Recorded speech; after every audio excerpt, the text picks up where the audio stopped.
আসসালামু আলাইকুম এভরিওয়ান, সবাই কেমন আছেন? আশা করি সবাই ভালোই আছেন। আজকে আমি দেখাবো ইউকে ডিজিটাল স্কেলের ক্যালিব্রেশন, ইউকে এসিআই, মানে এই ধরনের স্কেলের যে কটা নাম আছে আর কি এই মডেলের, মানে ভিতরে পার্টসপাতি সবই এক, শুধু নাম ভিন্ন। এটার ক্যালিব্রেশনটা কিন্তু অনেকেই জানে না, মানে 99% মানুষই জানে না। এর জন্য অনেকে ব্যাটারি চেঞ্জ করে না, অনেকে আপনার লোড সেল চেঞ্জ করে না, সার্কিট চেঞ্জ করে না। কিন্তু এইগুলা কিন্তু সব কিছুই পাওয়া যায়, ডিসপ্লেটা বাদে। আপনার ব্যাটারি পাবেন, সার্কিট পাবেন, সব কিছুই পাবেন, শুধুমাত্র আপনার ডিসপ্লেটা বাদে। তবে ডিসপ্লে যদি আপনি মডিফাই করে বসাতে পারেন সেই ক্ষেত্রে হবে, তাছাড়া সম্ভব না। আচ্ছা, এটার ক্যালিব্রেশনের কোড আমি দেখাচ্ছি। আগে মেশিনটা চালু করে এটার আমি লোড সেল চেঞ্জ করছি, আর সবাই জানেন লোড সেল চেঞ্জ করলে অবশ্যই ক্যালিব্রেশন করতে হয়। আর এটা হচ্ছে 2 ভোল্টের স্কেল, মানে 2 ভোল্ট এর ব্যাটারিটা। অনেকেই হয়তো বা জানেন না।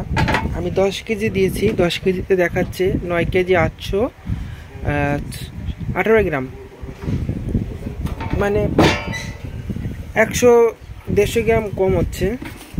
তাই এটার ক্যালিব্রেশনের কোডটা আমি বসাচ্ছি।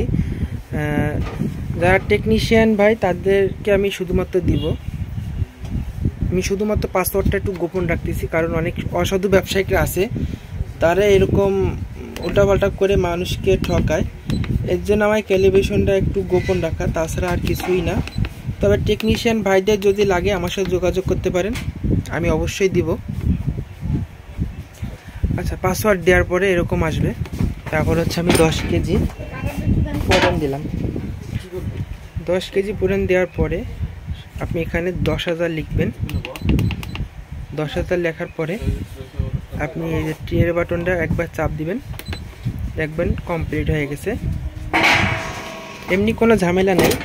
অনেকে ভয়তে লোড সেল চেঞ্জ করে না, অনেক সময় আছে ইঁদুরের লোড সেলগুলো খেয়ে ফেলায়, খাওয়াতে আপনার ক্যালিব্রেশন করতে গেলে ঝামেলা হয়ে যায়, এর জন্য অনেকেই চেঞ্জ করে না।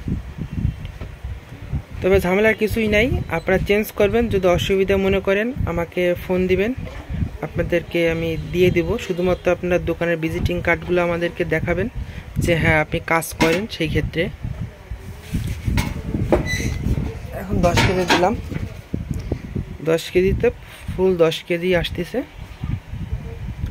ভিডিওটা কেমন লাগছে অবশ্যই কমেন্ট করে জানাবেন। সবাই ভালো থাকবেন, আল্লাহ হাফেজ।